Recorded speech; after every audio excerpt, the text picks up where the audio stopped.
জামিন দেওয়া না দেওয়া এটা সম্পূর্ণ আদালতের এখতিয়ার। এটা পিপির কোনো কাজ নয়, এটা শেরপুর জেলা না, সারা বাংলাদেশের কোনো পিপি অথবা পাবলিক প্রসিকিউটর এদের জামিন দেওয়া না দেওয়ার কোনো এখতিয়ার নাই, কোনো পাওয়ার নাই, কোনো কিছু নেই। জাস্ট তারা তাদের দায়িত্ব দিচ্ছে যে রাষ্ট্রপক্ষে তারা কাজ করবে, রাষ্ট্রপক্ষের জন্য কাজ করবে, রাষ্ট্রপক্ষের জামিনের বিরোধিতা করবে। কিন্তু জামিন না দেওয়া রাষ্ট্রপক্ষের পাবলিক প্রসিকিউটরের কোনো এখতিয়ার নেই। এটা সম্পূর্ণ আদালতের নিজস্ব এখতিয়ার, আদালতের বিষয়, পিপি কোনো বিষয় না। এই বিষয়টা আপনাদের সব অবগত হতে হবে। কোনো জামিনই পাবলিক প্রসিকিউটর পিপির কোনো আদালতের পিপির কোনো এখতিয়ার নেই। এখতিয়ার মধ্যে পড়ে না। কোনো আসামি ভাড়া এটা প্রশাসনের ব্যাপার, সম্পূর্ণ আইন শৃঙ্খলা বাহিনীর ব্যাপার। কারণ আমার তো আইন শৃঙ্খলা বাহিনী নেই, আমার কাজটা হইতেছে গভর্নমেন্টের পক্ষে আদালতে সম্পূর্ণ বিরোধিতা করা, জামিনের বিরোধিতা করা, ন্যায়সঙ্গতভাবে কাজ করা। কিন্তু অবগত আছেন, আমি গত 18/11/2024 সালে সরকারিভাবে পিপি নিয়োগ পাওয়ার পর রাষ্ট্রপক্ষে ন্যায় বিচার প্রাপ্তি নিশ্চিতে সততা, নিষ্ঠা ও সুনামের সাথে কাজ করে যাচ্ছি। সেই সাথে জুলাই গণঅভ্যুত্থানে নিহত ও আহতদের স্বজনদের দায়ের করা মামলা সমূহের ন্যায় বিচার নিশ্চিত করতে গ্রেপ্তার হওয়া ফ্যাসিস্ট আওয়ামী লীগের নেতাকর্মীদের জামিনের বিরোধিতা করে আমার দায়িত্ব পালন করে আসছি।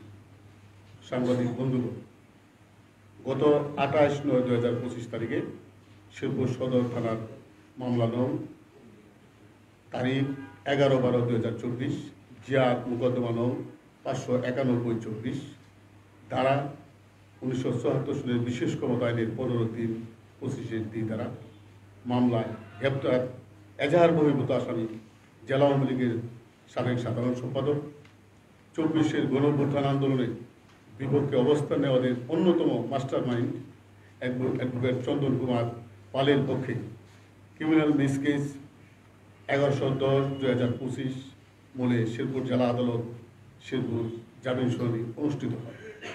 আমি রাষ্ট্রপক্ষের পিপি হিসাবে যথারীতি আসামির জামিনের বিরোধিতা করি, যার প্রমাণ জামিনের আদেশের কপিতে লিখিতভাবে অন্তর্ভুক্ত রয়েছে। বিজ্ঞ বিচারক, আইনজীবী, আসামির আইনজীবী ও বাদীর আইনজীবী ও বাদীর জিম্মা আসামির চন্দন কুমার পালকে পুলিশ রিপোর্ট দাখিল পর্যন্ত অন্তর্বর্তীকালীন জামিন মঞ্জুর করেন। এটি সম্পূর্ণই আদালতের নিজস্ব স্বাধীন বিচারিক ক্ষমতার অংশ। এখানে পিপির আইনগত কোনো এখতিয়ার বা প্রভাব নেই।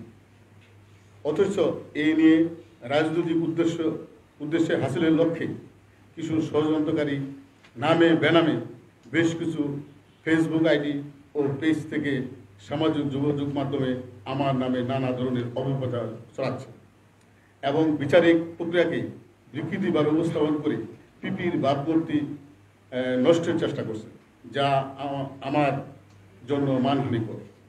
এসব বিভ্রান্তিকর ও মানহানিকর বক্তব্যের বিরুদ্ধে আইনগত ব্যবস্থা গ্রহণের অধিকার রাষ্ট্রপক্ষ সংরক্ষণ করে।